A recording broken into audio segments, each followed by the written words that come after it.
So now I'm going to pass it to Brian. Thank you, Jay. He knows better than me. I got the script right in front of me. It's fine. So basically, as art director, my job is to kind of help our creative artists take all that information that Jay and Leonard just went through, with the story, the background, what we're trying to accomplish with the gameplay design, and really bring that to visual life. You know, that's kind of our job. So, you know, when Jay was talking about awesome action and things like that, it's our job to actually make that visually appealing and actually happen.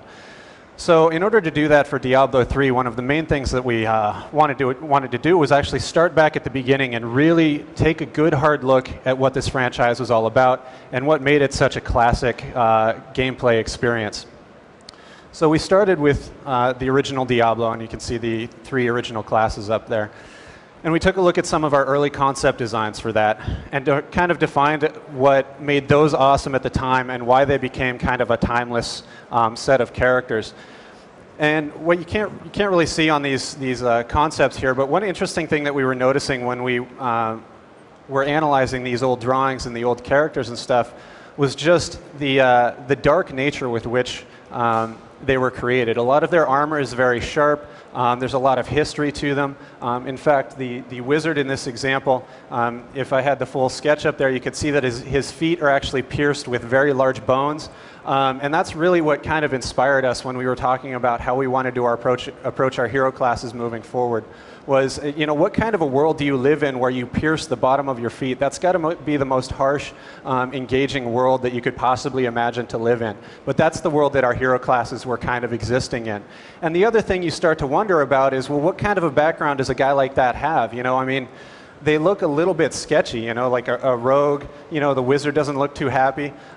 These guys live in a sort of a morally gray area, and that's really something that inspiration-wise, we kind of latched onto as a character team. So moving forward into Diablo 2, again, we kind of took those more mature themes in the character realm. Here are the hero classes you can see. And in Diablo 2, we kind of expanded on that. So with the Diablo 1 heroes, you know, we had some morally gray characters. Well, in Diablo 2, what you see with the Necromancer and the Assassin, I mean, those names right there are downright mean. I mean, in some cases, those could actually be enemies in a game, not just a hero class. And so that's really what we loved to think about was, you know what, this universe is extremely harsh. This is a place that if you're walking down the street, you have the chance to run into a demon or a character or a creature that could kill you at any instant. What kind of a hero is going to exist in those worlds? So from a philosophical standpoint, that's where we started. Kind of, that's the inspiration that we wanted to start with, was just that dark overtone of the universe. So that brings us to kind of how we approached the Diablo III design. You can see we have some concepts of the barbarian. And this is actually the barbarian from the Diablo 2 universe. He's the same character. And you can see that we're keeping a lot of those same philosophies. The sharp armor, I mean, if this guy moves in the wrong way, he's going to impale himself, you know, but that's just extra protection for the harsh environment that these guys live in. You know, this is just the day-to-day life that these guys have to lead. So talking about the barbarian specifically and updating a classic, you know, this was really exciting for us. This was an opportunity to take just a classic character that we all love to play and just bring him back to life. You know, I mean, what's this dude been up to for the last 20 years? As Leonard was saying, this guy's 8 feet tall, 300 pounds of pure muscle, you know, and he saw some stuff in Diablo 2 that, you know, would kill most people. So, you know, giving him a little bit of age, kind of graying his hair down, making him look a little more matted. And then he's got these big gnarly scars on him and all sorts of craziness going on like that. So for us, when we were talking with Leonard and what Jay wanted to accomplish from the design side, we kind of pulled all that stuff together with, you know, what we wanted to accomplish by selling the story visually. And it's those scars, it's that gray hair, it's how that armor, you know, kind of lands on his body, things like that, that really help us tell the story visually. And then the Witch Doctor. So this is our brand new class that we're really excited to announce here. And for Diablo 3, you know, like I was saying, the heroes are a little bit of a morally gray kind of area from a visual standpoint. We wanted them to we wanted him to be that guy that you're not quite sure if you like him or not. You're not quite sure if he's a happy guy, if he's nice or whatever. So the witch doctor for us is really where we went to town. Like, this guy is basically just a grizzled old, vet. He's been out there. He's been through so many battles. He is just an old man. He's hunched over. He is a great example of a contrast to the barbarian. He's old and frail. This guy is not going to go out there and start smashing dudes over the head with a hammer. What this guy is all about, he's learned the tricks. He's been there. He's been hit in the head. He knows he doesn't like it. So what he does is he goes out there and he says, hey man, I'm just going to mess with their heads from now on. And he starts throwing powders in their face. He starts messing with people's minds so they fight against each other. He summons zombie hordes to fight for himself. And so when we approach this guy, I mean, what kind of a character do you have to be in order to summon a wall of zombies for you? Like, that's what we want. Like, that's his driving force is, I'm protected by the undead, right? But he needed to be different enough from the old classes in, like, the Necromancer from Diablo 2 and give him a fresh take. So visually, he's much more stunning. He's just this big, vibrant plumes of feathers to scare off his enemies. His face mask is designed in a way to actually be very dark and brooding looking.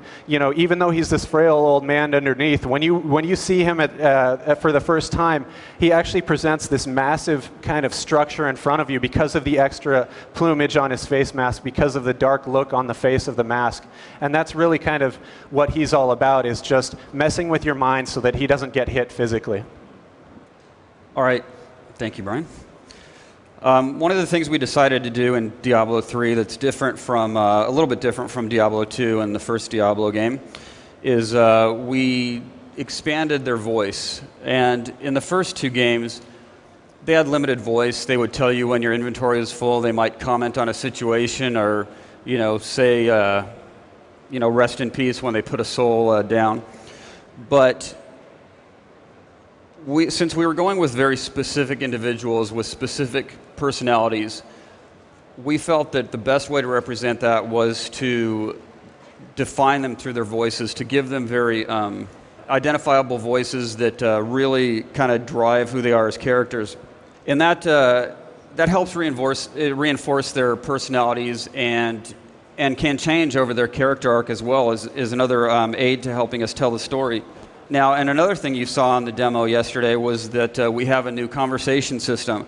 In the previous games, it was all monologues. And our little equation here is conversations are better than monologues, and monologues are longer. Even if it's the same number of words, a monologue can feel twice as long. It's not the best way to get information to have somebody just talk at you.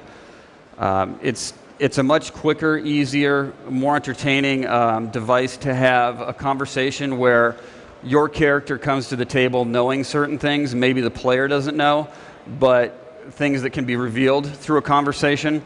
It's much more interesting. It gives you a sense of discovering things as a player. We can also give your player a history your character a history that the player doesn't necessarily have to know about, that can be discovered throughout the game. This way, we can create backgrounds for your characters. Characters from your people from your character's past can come back to haunt him.